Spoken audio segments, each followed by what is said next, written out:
welcome to Tome of Uselessness. I'm Devin. I'm Dan. I'm having audio issues. If it gets all crackly or sounds like I'm talking through a fan, I apologize ahead of time. I'm sure there's a way to fix it, but I do not have that information right now. Yeah. But anyways, today we're talking about multiverses, Doctor Strange, and everything, everywhere, all at once. But first, Dan, did you like anything this week? Yeah, I'll just highlight a couple things here. I read a book from Ezra Klein called Why We're So Polarized. It was published in 2016, and it's just basically about, political polarization in America mostly, of course, because he's American. I just started listening to his podcast. Mm-hmm. I've listened to a few podcasts here of his here and there kind of thing, like earlier when the Ukraine invasion was happening. He had some people on. I was listening to that. And then currently he's kind of in a series talking about like political stuff after the Roe v. Wade thing and everything. I heard my boss's husband suggested the ethics of abortion because we share podcasts all the time. And so I listened to that one and it was just like, it got too heavy for me. I got about halfway through and then I'm like, I can't.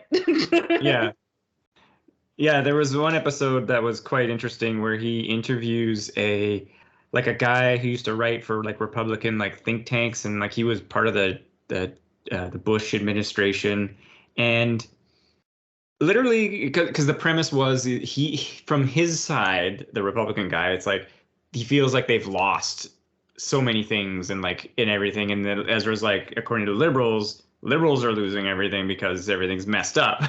And basically what was so kind of odd about that, like so many of the things they agreed on but the thing that the guy was really kind of hammering home was essentially how gay or LGBTQ rights have become a thing and how the family unit is being watered down. And it's like, fuck you, man. Everyone's got their own idea of a family, right? Like, and so like, I totally agree with the fuck you, man. Yeah, well, and also it's just like the whole, we got to go back to the 1950s or whatever, like platonic family. It's like that, if you look across history, has worked once and only for like 20 years, right? Like in America, right? Like, so anyway, I won't go into that, but the book was good, not very long. And, the kind of the central idea is a lot of the polarization happens, of course, because these days to get notice, you have to be polarizing and like say weird crap. And that gets you kind of more notice. And because politics has become more nationalized, like local people have to do crazy stuff just to even get noticed. But it's like it shouldn't be that way. We should be paying attention to our local people and stuff. Anyway, it was kind of a cool book. I enjoyed it. I have like a mini theory, and I wanted to just while we're on this. Okay. I think that part of the reason that politics are going that way is because of clickbait. Oh, absolutely. He brings up social media and clickbait and all that kind of stuff like that as well. It's like to get noticed, you do something crazy and then the articles and the clicks happen. Yeah, it's like I think it's like everybody is thinking because of social media in terms of like, what's my brand, what's on brand for me to say, what's not on brand for me to say. And like reactions equal success. It's really weird. I hate the world right now. Yeah, well, and he basically boils it down to like, it was of course probably happening a little bit, but I don't know if you recall when Obama was giving his speech about Obamacare, or the ACA, and he was saying some stuff, and then like one of the Republican guys was like, "You're lying about something" or whatever, which was obviously totally out of decorum and stupid to do. But that guy was able to raise so much money and he got huge national attention off of just the fact that he called Obama a liar. Oh, that's gross. Yeah, super gross. Exactly. Super gross. But it was like I said, not too long of a read, and it was pretty cool. Just had some neat, histories and just some ideas and stuff like that. So I did enjoy it. And that's cool. I think I'll look for that. That sounds entertaining. Yeah, it was, like I said, not too big of an in-depth read. And then I also read the first book of Foundation, Asimov. Yeah, I'm in halfway into the second one. It's good stuff, classic stuff there. And then the last thing I'll talk about is a show called We Own This City. It's playing on HBO. In fact, tonight is the final episode. It's a six episode miniseries, and it's done by the guy who did The Wire. David Sims, I think I want to say. No, or is that somebody else? David Simon? Anyway. I don't know. So you could say any name, and I would be like, oh, yeah. No, yeah, I call it another entry in the Baltimore corruption genre. Nice. And it's basically about cops and how it's kind of like using jumping narrative and everything like that to show kind of almost like a training day where it starts like this cop is, ideal new cop to the force and how he becomes corrupt and eventually is just, stealing money from criminals kind of a thing. Right? Cool. Sounds good. Yeah. So 6 episodes. I've watched 4 of them. Enjoyed it heavily. A lot of the same actors from The Wire. And then some new faces, of course. But I was unsure when I first started watching it, like how long it was going to be. And then I looked it up and I was like, oh, it's just going to be a 6 episode miniseries. I thought maybe it was going to be maybe another multi-season show or 8 episodes or something. But yeah, just a 6. But yeah, if you're into The Wire or that kind of thing, recommend. Cool. Yeah, I mean, aside from some podcast listening, that's about it. What about yourself, Devin? Anything you want to highlight? Yeah, so I read a book called Mexican Gothic. I know I texted you about this, but I haven't talked about it on the show yet, have I? I don't know. Sorry.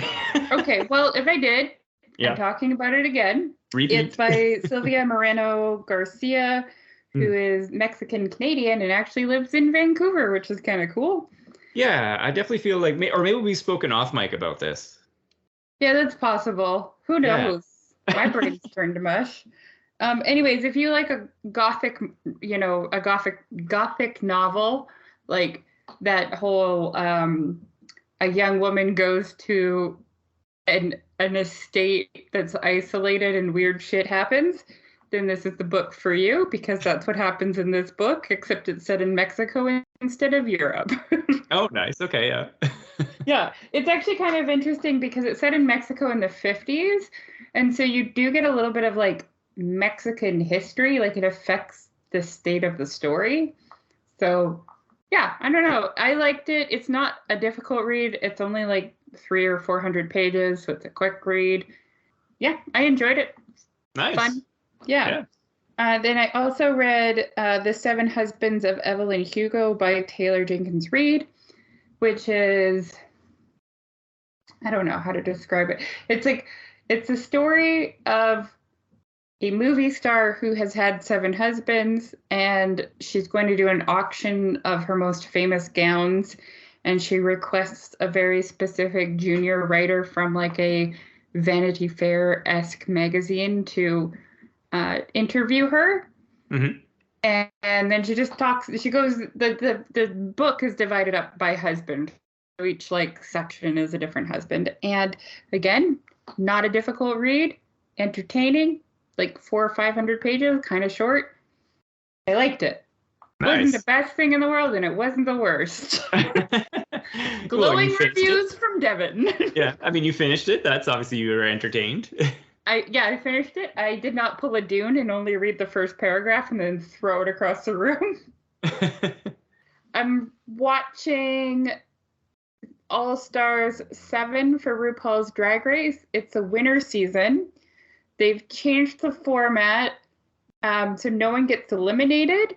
It's basically a point system, and whoever wins the episode can block one of the other queens from getting points the next episode. And I love the format. It's really fun to watch. Every like drag queen on the show is like at the top of their game, doing just awesome stuff. And because they've already won, the judges don't like pick apart their drag as much as they do with other seasons. So cool. Yeah, it's really good. I recommend. And I've also been rewatching Community, which is really funny. Yeah, I know. I mean, I think the first 4 seasons before they got canceled, they're so good.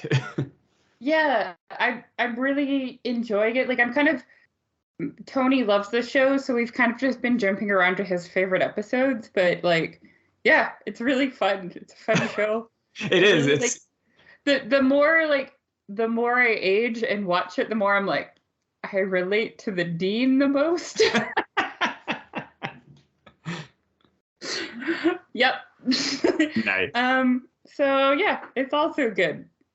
Yeah, it's quality entertainment for sure. Yeah, it's very funny. We watched we started with watching the paintball episodes. Nice. Yeah, they're so good. Like the Fistful of Paintball two-parter is just really fun. Yeah. Yeah. I think I can't remember which. I know it's early. I know it's season 1 when Jeff tries to convince Troy to play on like the football team and so. Oh man, there's just so many good episodes. I don't think we watched I don't really remember anything about the show. Right. So it's like watching it for the first time, but I know I've seen it. Yeah, but it's just like like their interaction, their comedy timing is all so perfect and like just seems so natural.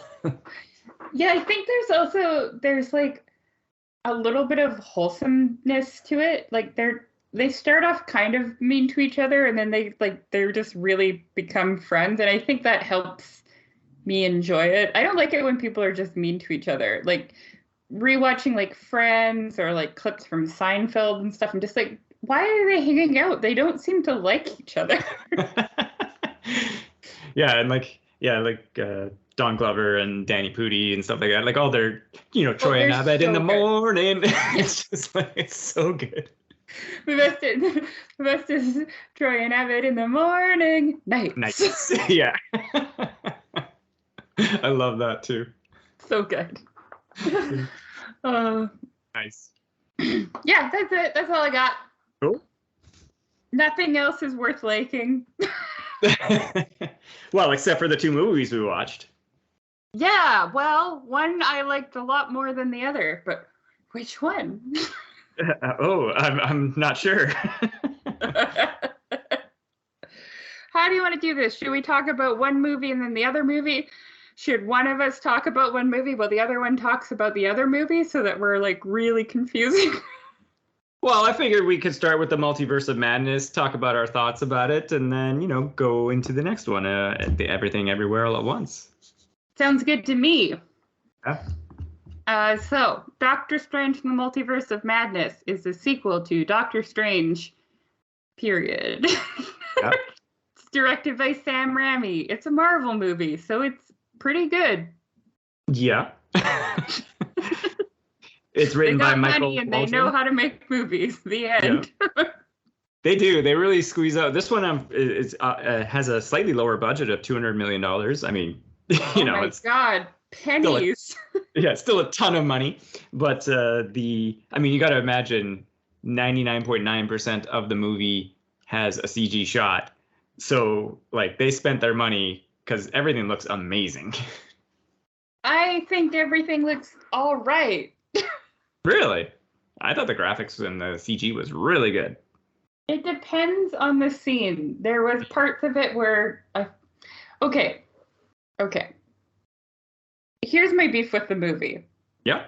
I have a few of them. But my main beef, and I think this is because Sam Raimi hasn't done a movie since... I think it was Return to Oz with his last one. Yes. Which bombed. Did not do well. No. Yeah. It was also like, I had a friend that worked on it and he took me to go see it, and specifically so that he could show me his name in the credits. Nice. He put his wife's first name as his middle name so that her name could also be in the credits, which I thought was really cute. But anyways, Sam Raimi, I thought it wasn't good, but Sam Raimi hasn't made a movie since then. And I felt like the whole movie felt outdated.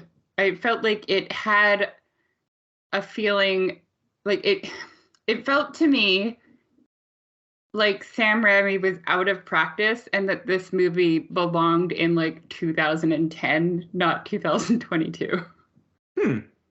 Yeah. I think as far as movie trends go, and like obviously like there's standout movies in any year that surpass the test of time.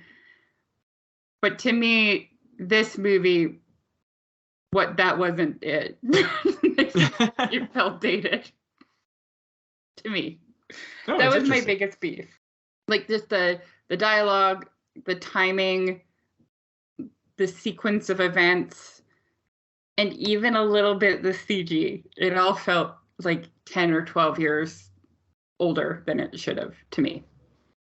Yeah, my one thing, and this actually, is I found that apparently there was 40 minutes of footage like that was kind of cut, or that like they didn't, post process, so it wasn't into the movie because it clocks in at just over 2 hours, like 2 hours and 3 minutes, and it just seemed too short because once the movie starts going, it just doesn't stop, and Yeah, like that's there my was other just big beef with it is that it's yeah. the action is at a 10 the whole movie. There are no peaks and valleys. There's no Yeah. time to digest what's just happened. You're just like action scene, action scene, action scene, right? And it's just like you need even if it's a minute, you need like the two characters to sit down and have a coffee and be like, that was wild, hey? And then move on to the next scene. You need I mean, they had a couple times where there was a bit, but then it was like either too short or it was expositional because of the streamlined nature of it. yeah. Because they sit down with America and have pizza, or something in a cafe, right? And then it's just like immediately to the next scene, right? Yeah, I didn't even feel like that counted as downtime because it was like exposition heavy.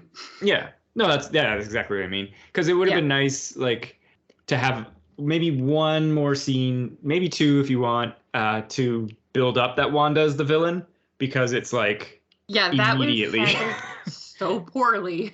Yeah, well, and what was weird to me is that like when they fight the big monster, with the eyeball and they skewer the eye, and then Doctor Strange is like, either the next scene or he's talking with the Wong and he's like, oh, there was a glyph, so I'll go talk to Wanda. And I was like, was there a glyph? Did I just miss it that we didn't see it, or did like just not show it that there was some kind of big glyph, or he didn't look at it and be like, oh, look at that glyph, Wong. What's that about? Like, I was like, Yeah. did I imagine it didn't happen or didn't it happen?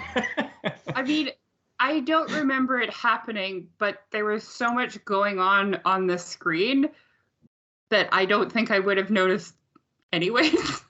Yeah, that was something too. I was like, did I miss a glyph? Like they talked about it like it was super obvious, but I was like, I didn't see anything. I just saw a cool tentacle monster. Yeah, it was a cool tentacle monster though. Yeah.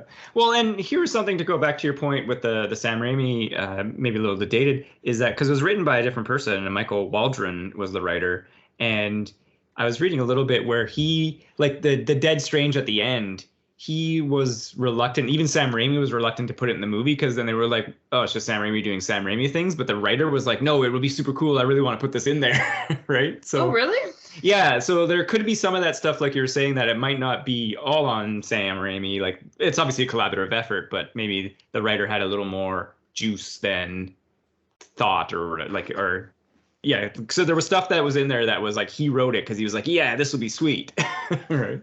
Oh, interesting. Yeah, maybe I shouldn't put all the blame on Raimi, but I'm going to. He's the director. Sure. Fuck He's you, the Sam Raimi. What was funny for me was, as I liked a lot of them. I liked it more than I thought I was going to going in. I really enjoyed Doctor Strange 1, and I was hyped for this, and I didn't know Wanda was going to be the bad guy, and because I really like her as Scarlet Witch. So Wait, did you not see any buses? No, I don't look at anything, you know that. So I didn't know that was going in, and what was I saying? Oh yeah, just there was a lot of, there was just some classic horror stuff and like, Evil Dead kind of things where I was like, it's like you said, it is from a different time and it's a little more quaint, but it's kind of interesting to see it in this big budget movie. And there was some cool horror moments. It's too bad they just didn't go like full horror. They're not going to do that because it's a Marvel movie. But like, yeah, there was the stuff when like she was attacking the Camartage, and I thought that was a really cool sequence. And then it kind of turned all horror, but like in a good way, like where I understood, not like in, for example, like Game of Thrones, where suddenly it's a horror sequence and you're like, wait, they were just in a big battle. No, I agree with that. Like, yeah, with the exception of one scene, I have no qualms with each individual scene. It's just the stringing of them together. Actually, sorry, 2 scenes. I have issues with 2 scenes. Okay. It's just the fact of how they're strung together. Yeah, it was pretty breakneck. Yeah, I mean, like, just like pump the brakes, dude. Yeah, like even the siege at Camartage was like super cool, but maybe it could have been extended a little bit. Where again, she maybe tries once, gets rebuffed, then comes back, and then does her like mind trick to like wear them down instead of it all happening right then and there, kind of thing. Yeah. I mean, I did like that where she's just like looking and then she just whispers to the guy, just like run, and he's like, oh shit. Yeah, that was pretty great. Yeah. Now, my 2 scenes that I had issue with. Okay. Was first when he goes to Wanda, the first time. Yeah. She's been living in this like elaborate illusion. Mm-hmm. And he's like, hey, we need your help. And she's like, cool, yeah, I can't wait to meet America. And he's like, I didn't tell you her name was America. And then the illusion's gone. And she's like, oh yeah, I'm evil. I'm gonna go kill her or whatever. And it's just like, what? Like, why would you, like, if you care about whether or not people know that you have an evil plan, then you don't just drop the illusion. And if you don't care, then why would you have the illusion in the first place? Yeah, this is what I was saying. It's like we needed like 1 or 2 more visits to Wanda.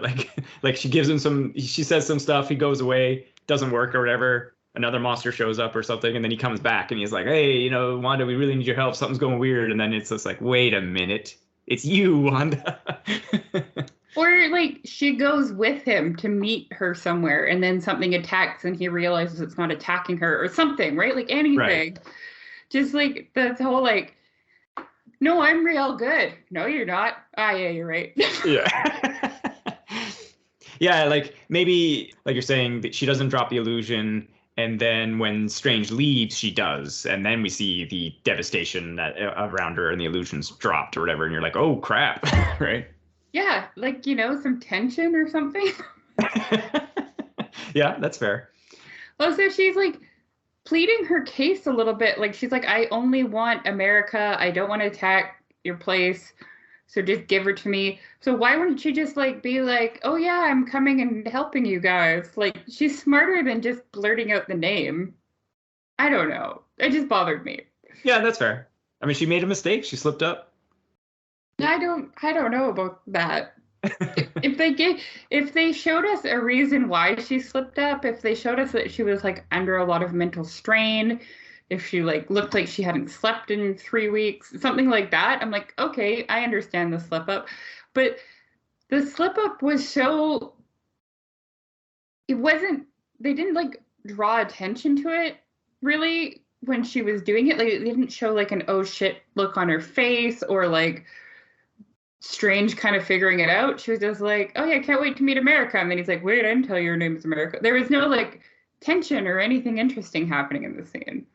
Yeah, like it kind of almost ended the interaction like 2 sentences later. Like it didn't continue out where he was like, oh, maybe because she has power, she's heard of her. And then like he kind of probes her a little more dialogue, I guess. Yeah. No, just like, hey, you're a bad guy, right? Yep. Okay, cool. Yeah. Now we fight. Yeah, now we kung fu fight. Yeah. Yeah.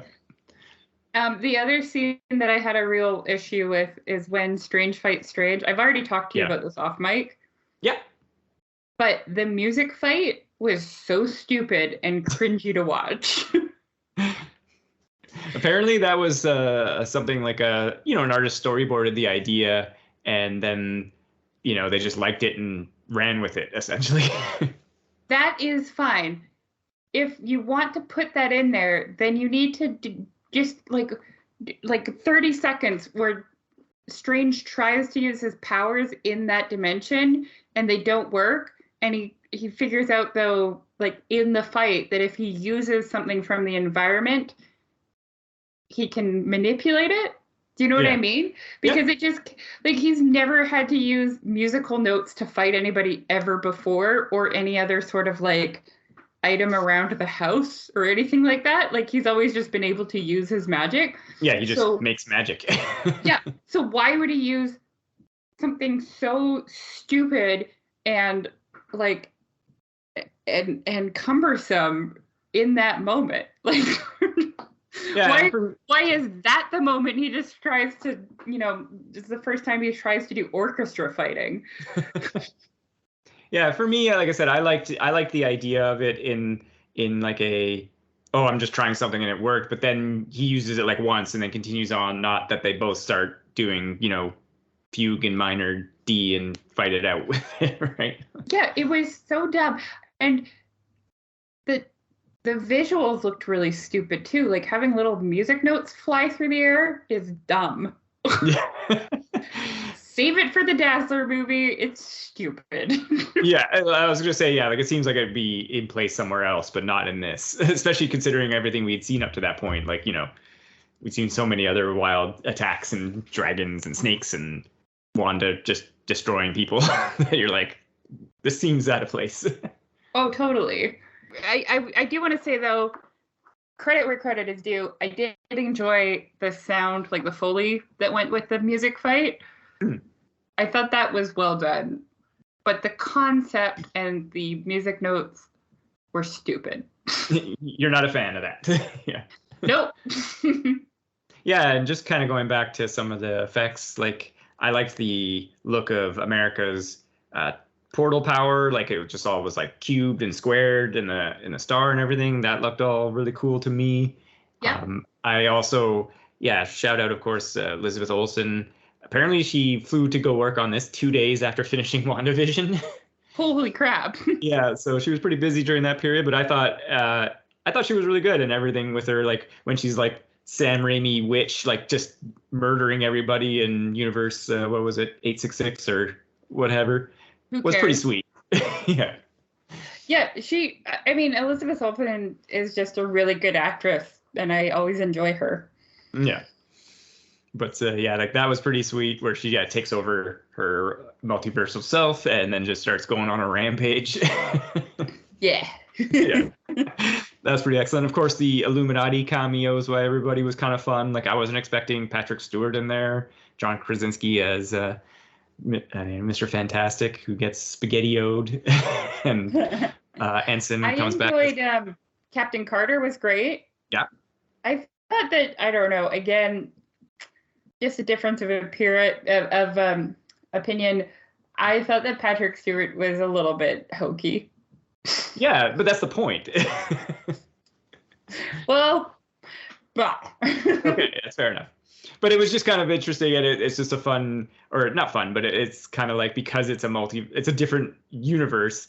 That she could just murder them all, and it doesn't really have consequence for like any movies they want to make here, because you'd be like, didn't the Scarlet Witch murder them all? Yeah. I wish there was more multiverse stuff. That was one of my main complaints as well, and one of the things I know we talked about it, that it was just like I was like, yeah, multiverse of madness. I want to see multiverses and madness. Yeah, I want to see like Doctor Strange interacting with a Doctor Strange who never became a doctor, who's like a barista. Like I want to see that bullshit, Yeah. Yeah, exactly. Like I was hoping for some more creativity in that area as well. Like when they jump through dimensions, we get that one where they kind of flip through a bunch of stuff. But I was like, yeah, I wanted them to like visit another place, multiple places. Yeah, where like maybe Doctor Strange isn't a superhero. That would be fun to watch. Yeah. That was something else for me. And one other thing that I thought was kind of interesting is that because, of course, at the end of Doctor Strange 1, they set up how Morbo? It is Morbo, right? Yeah, I don't know. Where is it? Mordo, sorry. Morbo's from something else. Mordo is going to go around like, trying to kill wizards. And Doctor Strange mentions that in this, but I was like, they could have still saved that idea for another movie. Yeah. I was kind of like, oh, that's from the comics. I know Mordo and him are, they clash, as it were. Whatever. You know what I want? I want a Wong movie. Sure. I think that'd be awesome. Yeah, to have him as like Sorcerer Supreme, just doing his daily job. Or is this series? That would be cool. Yeah, just Wong. It's Wong living his life. Like the Picard series, Wong. No, Um, apparently he broke a few ribs doing a stunt in this movie. oh shit. Yeah. I imagine it's probably like the ones from like the end where he's kind of getting slammed around by Wanda. Yeah, that makes sense. Yeah. I don't think he, broke the ribs by like walking around and moving his hand in a circle. Maybe. And then Rachel McAdams, of course, is back. Christine Palmer. I wasn't expecting to her have as large a role she did. Like, okay. I have already spoken to you about this off mic again. And I'm not commenting on like her body in a like negative way. When she was like in that the doctor's scrubby kind of outfit, there was something about her face that it looked really strange to me. Like, I don't know what was going on there, but it didn't look like her face all the time. There was a lot of CG going on, Yeah, it just bled over onto her face, made her look like someone else.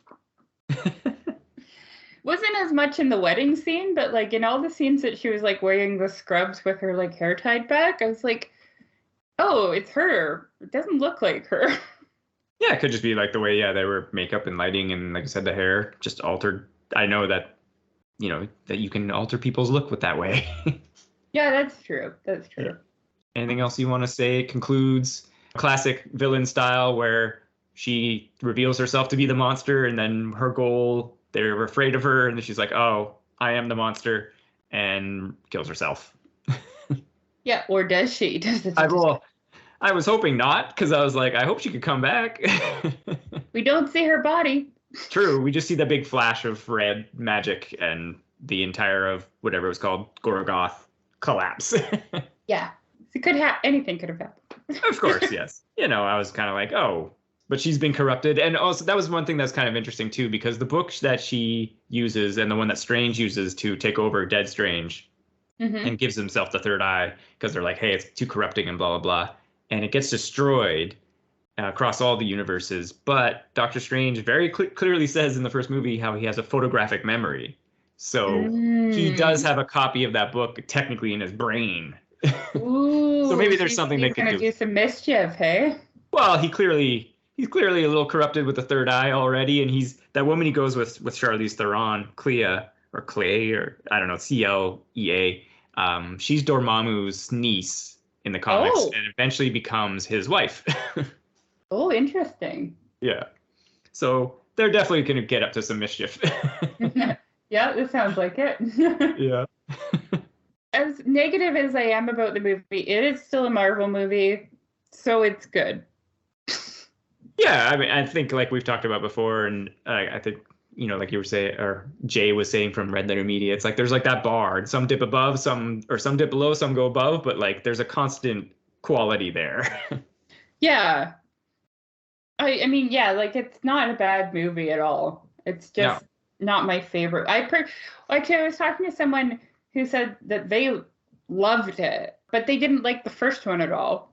Really? So maybe that plays into it a bit, because I adored the first one. I thought the first one was so good. Yeah. But that's because I just, I want to do mushrooms and Tai Chi. Yeah, that's fair. Yeah, and I think for me, like I said, I enjoyed it more than I thought I was going to, or more than I hoped, essentially. Like I was hoping to enjoy it because I liked the first one a lot as well. And I think for me, there was just a lot of stuff where, classic horror stuff and some Sam Raimi techniques and everything. And I was just like, you know what? I'm having a good time. But my biggest negativity is something that the other movie, I think, handled well, where I wanted to see some multiverse and some madness. Yeah. I do think, just on a side note, I do think that maybe my expectations for Doctor Strange 2 were a little bit too high. So that might be playing into, like, my feelings about it, too. Impossible. Did you say impossible? No, I said possible. Oh. Impossible, Devin. No. Possible. But one more note just to say here, because I know I mentioned that the budget was about $200 million. As of our recording, it's done $873 million in the box office. So nice. it's done well. Yeah, okay. Cool. I'm happy that Marvel's not going to be bankrupt by it. Yeah. Yeah, I think they'll be okay. Despite the, the two moms scene that was cut out in a quarter of the world. Yeah. And the pride pin on America's jacket. Oh yeah, that's definitely been CG'd out. Yeah. That's just jean jacket now. Yeah. It's the super straight flag. That's what they superimposed over it. Yeah. Anything else you want to highlight about the movie? I mean, Benedict Cumberbatch is good. The actress that played America is good. Yeah. Everybody's good. I just didn't do what I wanted it to do. Yeah, that's fair. Yeah, that's it. That's all I got. Goodbye. On to the next. Everything, right. all at once. Yeah. Oh my God. Dan, I loved this movie so much. Yeah, and I'll say just to full disclosure here, I was interested in the movie, but had no kind of like impetus to be like, yeah, I'm gonna go see this movie in theater. And you were like, Dan, we have to go see this movie. We're going to see this movie. We went and saw the movie, and I will not deny that this was probably one of the best movies I've seen in 5 years. Yeah, it is so good. I'm so glad I made you go see it. We went on like a Thursday night, and it was sold out. Yeah. We got the last 2 tickets. I spent the first third of the movie in the front row. But I don't care because it was so good. This movie definitely had like charm, action, fun. It had the multiverses of madness that I was craving for. Yeah, Michelle Yeoh leading the whole way. I want Michelle Yeoh to be in every movie. I was also pleasantly surprised by her co-star. No, that's Ki Hua Kwan, who played her husband. Was that her daughter or her husband? That's her husband. Okay, Stephanie, yeah, he was great too. Yeah, Stephanie Hsu played her daughter. Played Joey. She was also great. Yeah. And what's her name? Jamie Lee Curtis was pretty hilarious to show up in there. It really hurt. Yeah, was great. And then Telly Medell was Joey's girlfriend, Becky. Oh, nice. Yeah. Yeah, this movie had everything.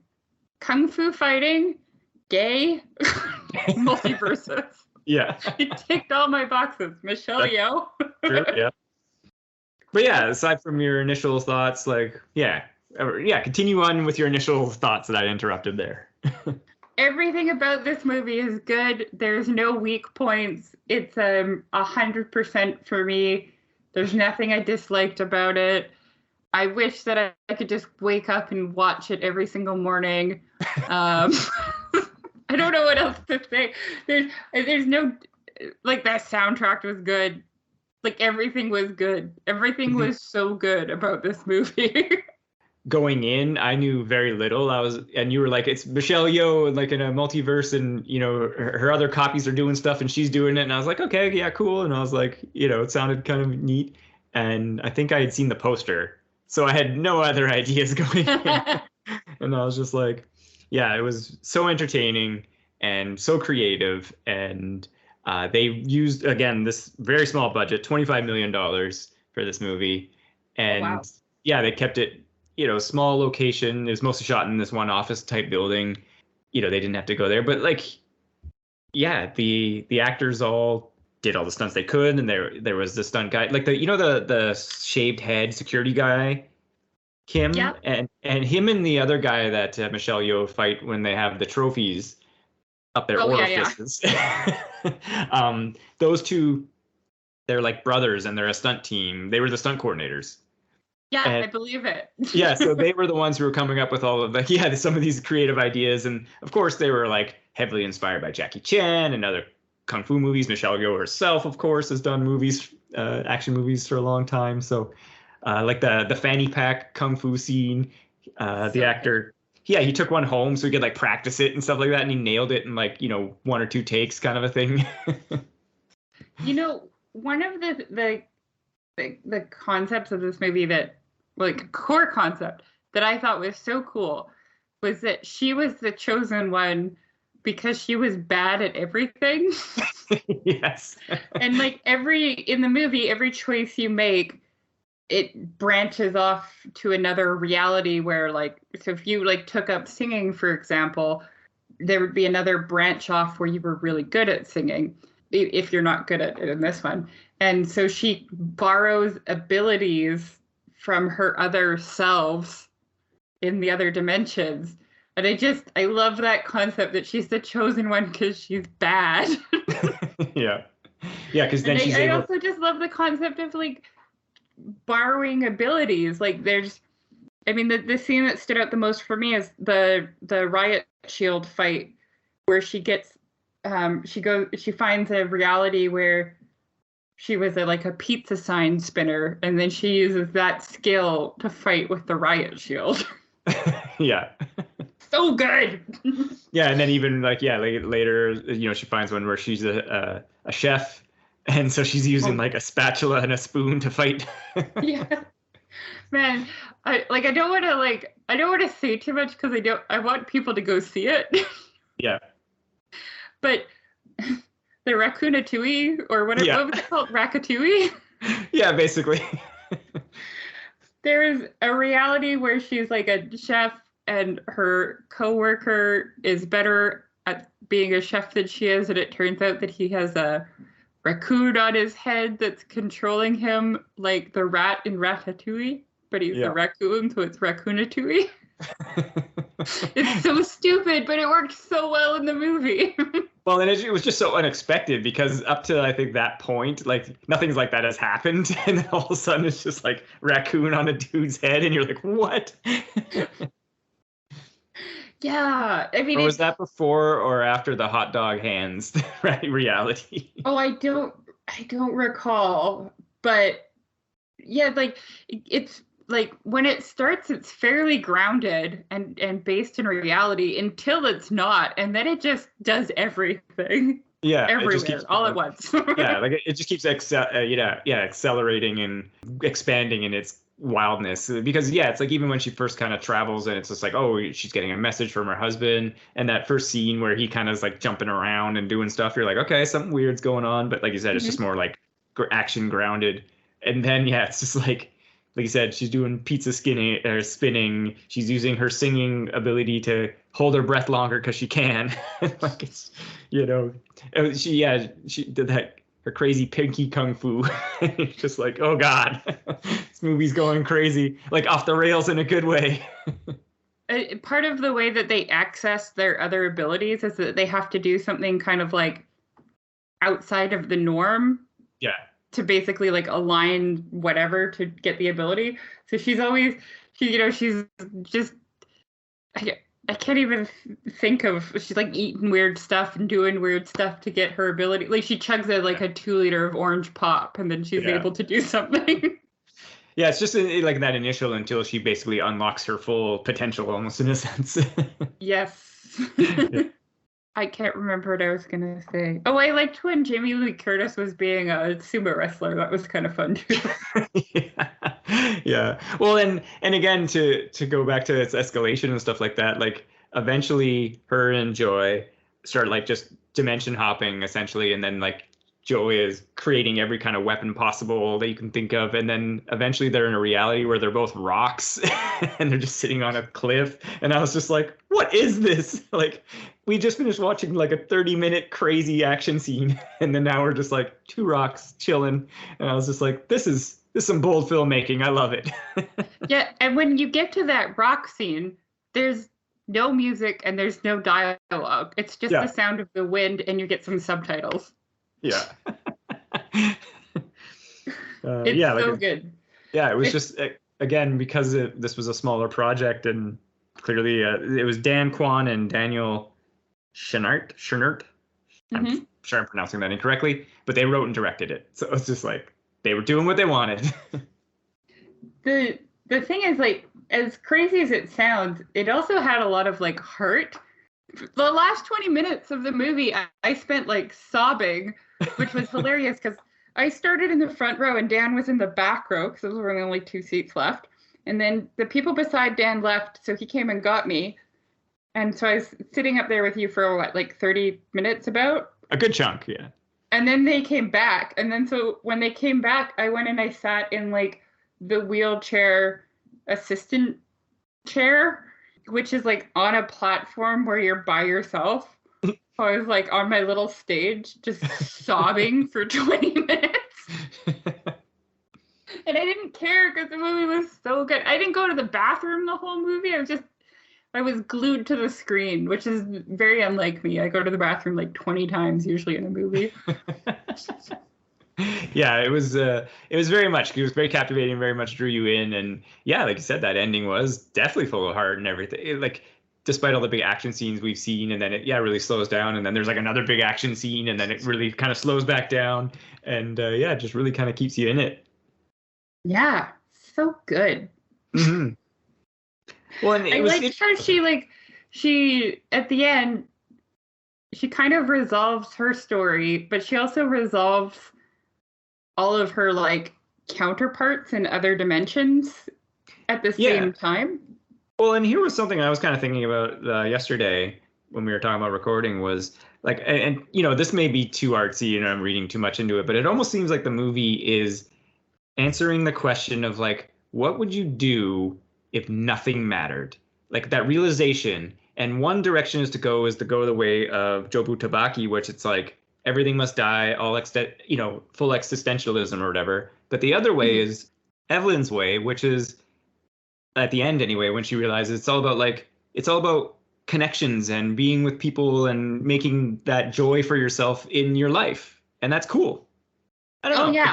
It just that's what it seemed like to me, because like at the end, yeah, she's like not helping everybody, but she's like giving something to everybody and helping everybody in a small way. And then, like you said, she's resolving things with her other selves where it's just like, yeah, make that connection with that person, and like do that kind of thing. And I was like, yeah, what a great message. Oh, I totally agree with what you're saying. Yeah, it does answer the question, like, what would you do if nothing mattered? And she has two different, like her husband and her daughter give her two different perspectives on what to do, and she kind of chooses her own path. And I love this movie. That's fair. Yeah, like I said, it's definitely one of the best movies I've seen in the last while. Like, was so good. Like, if there's like a pile of movies that like honestly took my breath away watching them, it would be like this one. Probably. Dad, what's the robot lady movie called again? Ex Machina? Ex Machina, yeah. The robot lady movie. Yeah, great movie. And like Amelie, the first time I saw it, like, those are just movies that like took me to another dimension. I'm sure there's others, but those three are the ones that come to mind. Yeah, that's fair. Well, then instead of going too farther into it, like so far, interestingly, it's made $66.6 million at the box office so far. So I don't know how wide of a release it still has yet, because obviously, like, we went like, sold out, but there hasn't been like huge marketing pushes or anything for it. So I don't know if it's available as wide as it might be, just because it's it's A24 who's distributing it. So I feel like if it was wider, maybe, but I assume it's everywhere if you want to see it. It's everywhere all at once. No pun intended. Everything everywhere all at once. Yeah. Yeah. So, I mean, I don't know. I don't know what the situation is there, because, or is it just maybe it's not drawing in that Marvel-esque crowd because they're like, wow, it's just like this movie it's a smaller movie. Who cares, right? But I wonder if they timed it to come out around the same time as Multiverse of Madness. Like, I wonder if that was strategic. Yeah. Because it's a much better multiverse movie. Like I said, this one would definitely scratch that itch where I was like, I got to see some multiverses in this one. Yeah. Yeah. Man, like, Michelle Yeoh's such a good actress, too. Mm-hmm. And I don't think she's aged in the past, like, 30 years. She looks the same. You look at her in this movie versus, like, Crouching Tiger, Hidden Dragon, she looks the same. She hasn't aged. That's a great movie, too, by the way. I know. Yeah. Apparently, I didn't know this, that's based off of a book series, and it's like a middle book. They just did a middle one. They did was it like a prequel or a sequel that went straight to Netflix with Michelle Yeoh in it, but it wasn't as good as Crouching Tiger. Well, that's fair. It was called like something. Right. Well, I'd say, well, yeah, probably didn't have like Ang Lee directing it, right? Yeah. Man, that was such a good. I want to watch that again. Yeah, it's a good movie. Michelle Yeoh was in Hero as well, right? Ooh, now you're making me question myself. No, she's not in Hero, I don't think. No, she's not. The other lady? No, it's another lady.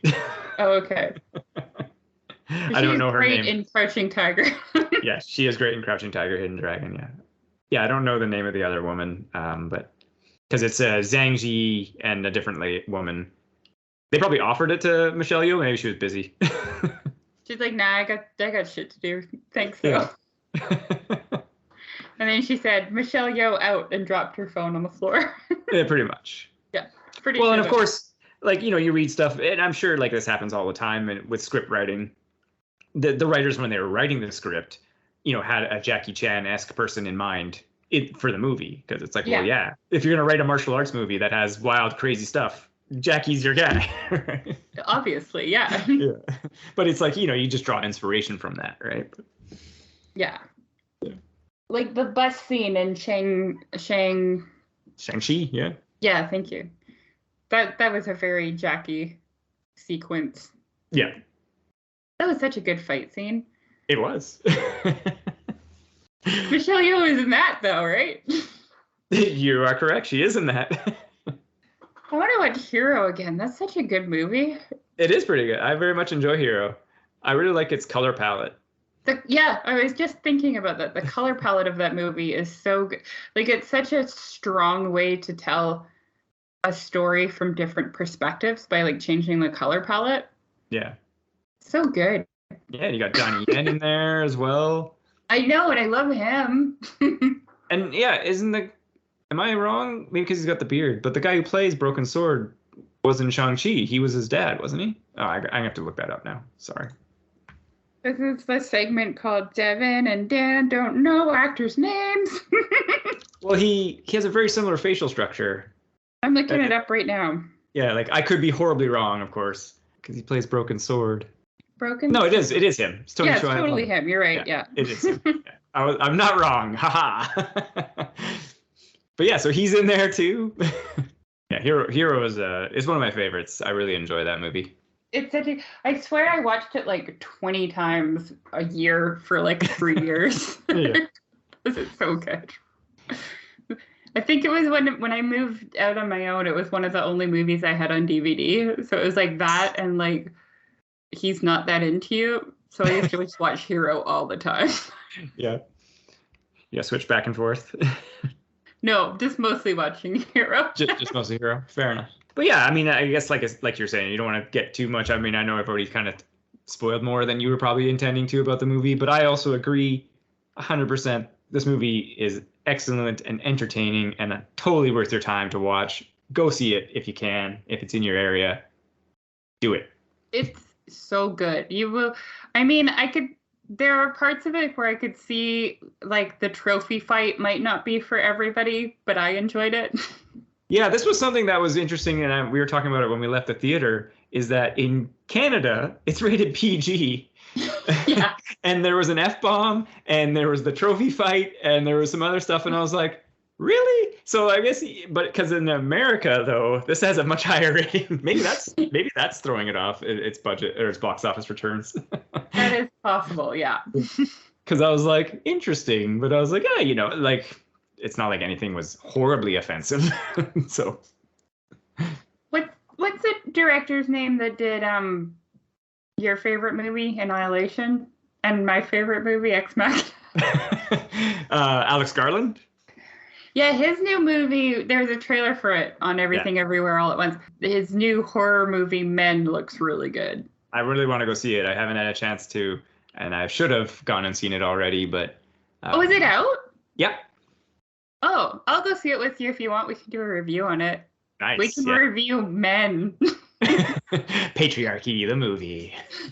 0 out of 10. Do not recommend. Yeah. No, yeah, I was really looking forward to that one as well. Yeah, it looks really good too. I think I like A24 movies. Yeah, you're coming around to their craziness, yeah. Yeah, I don't know if I've seen any other ones, but Everything Everywhere All at Once, 10 out of 10. Awesome. 10 out of 10 in every universe. I mean, I guess we should wrap it up, really, unless you, like I said, I mean, we've talked a lot. One thing I did forgot to mention, and this is the minorest quibble, is going back to Multiverse of Madness, is I did not like Benedict Cumberbatch in just like casual clothes. I was like, nope. Yeah, he looks so weird in a button-up and jeans. Yeah, I was like, no, this isn't working for me, Strange. You are either wearing your tux at the wedding or you're wearing your Doctor Strange Sorcerer Supreme outfit, not this in between junk. Yeah, like what was that? Yeah. I don't want to see Benny Cumberbatch in like a t-shirt and backwards cap. No, it's not right. It's not right. Fortunately, he's not in his casual clothes very much. But I just, like I said, I was like, this is not working for me here.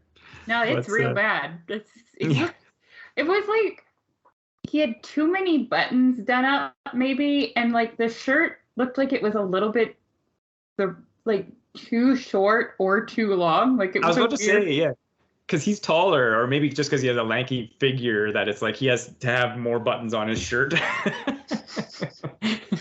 Yeah, I don't know what the stylist was thinking on that one. Maybe they were just like, because it was the one with when he doesn't meet Charlize Theron is that he's just walking down and then he gets the third eye. So they're just like, whatever, just it's a quick scene. Just like whatever you're wearing, it's fine. They could have put him in like a t-shirt and blazer with jeans. That would have looked at least better. Yeah. It's a weird, and the weird like scarf around his neck I know that was his cloak, but that was also looked stupid. But yeah. Minor, Rami, I'm coming for you. Yeah, minor quibble, but I still was a fan of the Multiverse of Madness. Would recommend that as well. Good watching. Oh, one more thing about the Multiverse of Madness. Oh, okay. And I know we have differing opinions on this. Okay. The end credit scene, the very end credit scene, where Bruce Campbell looks at the camera and says it's over. I hated it. So I love Bruce Campbell. I hated that just so much. That's fair. That was dumb. It was as dumb as a music fight. Or it could just be because it was it's a commentary on all the end credit scenes that always has to be something where it's just like, no, it's over. You know, it was a meta joke, Devin. Well, you know what? Fuck your meta joke. Fair enough. I'm getting reasonably upset. Gotta go on the internet and tweet all about it. Yeah, you fucking nerds. It's funny for me, and you can attest to this probably because you've known me a long time, and I used to be a projectionist too. Like, I used to watch the credits anyway. Mm-hmm. So, like, this whole trend, and, we're like, it's fine that people stay to watch the credits, but, like, it was something I did anyway before there was scenes. So I'm just like, whatever. Except for the one that really always bothers me and it sticks out in my brain was the one on The Watchmen, the Zack Snyder movie.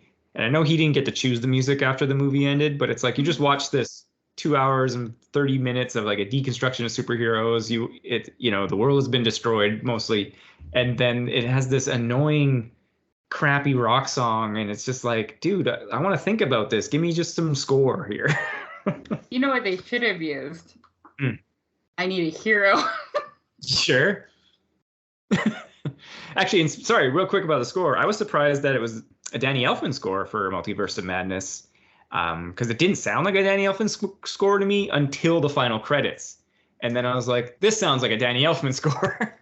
That's fair. I think that Danny Elfman he's good. He can make it work. Sure, but I don't know. I mean, I find like his score is less creative than other composers these days, but... What? Yeah, I don't know. That's just me. Are we gonna fight? No. I'm not saying he's a bad composer. I'm just saying he's less creative than others. I think I find his signature style to be comforting. Like I've been listening to a lot of Oingo Boingo lately, and it's all there, especially in Nasty Habits. He's doing the same thing Yeah. that he's always done, and I like it. Fair enough. Yeah, so don't you insult my boy, Danny Elfman. I wasn't insulting him. I'm just saying, he's got to step up the game a little. No, he's perfect. He's an angel.